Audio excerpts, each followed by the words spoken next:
Iran যদি সত্যি সত্যি পারমাণবিক বোমা বানায় থাকে তাইলে সেটা গোটা দুনিয়াকে ধ্বংস করার জন্য না, বরং নিজেদের ধ্বংস হওয়া থেকে বাঁচানোর জন্য।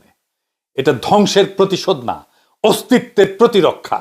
অনেকে বলতেছেন আমেরিকা হামলা করবে, ইরান শেষ হয়ে যাবে। তাদের বলি, শেষ হয়ে গেলে ফিলিস্তিনের শিশুদের চোখে যে আগুন দেখো, সে আগুন কিভাবে এখনো জ্বলে? শেষ হয়ে গেলে ইরানের বৈজ্ঞানিকেরা কেন এখনো গোপনে কাজ করে? শেষ হয়ে গেলে এক জনপদের সাহস কিভাবে বিশ্বশক্তির রাডারে ধরা পড়ে? ইরান এখন আর শুধু একটা রাষ্ট্র না, ইরান এখন এক আইডিয়া, ইরান এখন এক চেতনা, এক সাহসের, আত্মমর্যাদার, দাঁতে দাঁত চেপে সহ্য করার, আবার দাঁড়ায় যাওয়ার চেতনা।